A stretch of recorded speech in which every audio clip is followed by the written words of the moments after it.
you've been dreading it. You've been thinking about it all week. Maybe it's been making you restless and you haven't been able to sleep well. It's that conversation you have to have with somebody on your team. And it's driving you nuts. You're like, I don't want to have it. Now, there's a small percentage of you that you're like, what are you talking about, Randy? I got to have that conversation. I had it yesterday. I had it right away. But a lot more of us, it's a little more stressful. So how do we have that conversation? Hi, Randy Wheeler with Wheeler Coaching. And in this video, I want to unpack some ideas on how to have candid conversations, how to have the difficult conversations. Now, on this spectrum of having difficult conversations, what it's like is, imagine a seesaw or a teeter-totter. Maybe you know what I'm talking about, maybe you don't, so let me describe it. So it's the thing that you got a person on each side, and one person goes down, the other goes up. One goes down, the other goes up. It goes back and forth and back and forth. Now, the problem is, if one person's real heavy and they go down real fast, the other one goes flying off. Or if one person is too light and the other person is too heavy, they can never get it to move. And when it comes to having these candid conversations, we have to have a balance between candor and care. Candor is having that direct, honest communication, and care is valuing the other person. We want to balance both of those. And let me give you 3 R's to help in that process. To balance that ability to care for the other person, respect. We want to respect the other person and make the issue about the issue and not about the person's character. Get really clear on what it's about. If you're a person like me that can kind of overreact, you may need to take a time out. Take that time out and pause and think, okay, what is the real issue here? What am I really upset about? And get yourself in a space to think logically and calmly about the issue. It may be about performance. It may be about behavior. Typically, those are the areas it's about. And get clarity around that.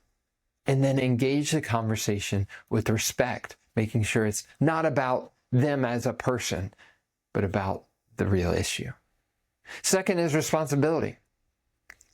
What do you or I, as the leader, have to own in this issue? When we have to have that difficult conversation, is there something where we need to step back and say, hey, did I not give you enough clarity? Maybe somebody hasn't clearly accomplished a task and you're frustrated that they're not getting it done on time, or they didn't get it done right. Take a moment. Did I clearly explain the expectations? Where do I need to accept responsibility? And where do they need to accept responsibility? And in this responsibility piece, have them be engaged in the process of what should we do next when that's appropriate. Sometimes it's not, but as appropriate, okay, you're out of line here. What do you think we should do? What are some options you can think of? Unless it's something that's completely not appropriate. The third R is be reasonable.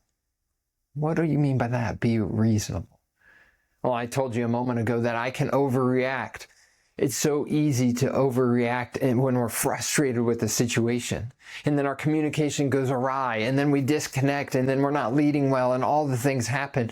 If we're reasonable and we take time to slow down, get out of what Daniel Goleman calls it, amygdala hijack, the little part of your brain that takes over when we lose it and get angry, and then we get all emotional and overreactive. Slow down. Be reasonable and figure out that real issue. When we apply these 3 R's, when we apply the R of accepting responsibility, the R of respect, and the R of being reasonable, we're going to communicate in a way that's going to help make difficult conversations not as stressful. I hope this was helpful for you. My challenge is, which of these do you need to apply? Which do you need to put into action as you have a difficult conversation that's looming ahead? Because if you don't right now, you will eventually. That's just part of leading. I hope this was helpful for you, and please share it with others. If not, If you're not getting this to your email inbox, then please go to wheelercoachingsystems.com, get a free leadership ebook, and get content like this directly to your email inbox. Have a fantastic day. Have those difficult conversations so you can continue to lead well.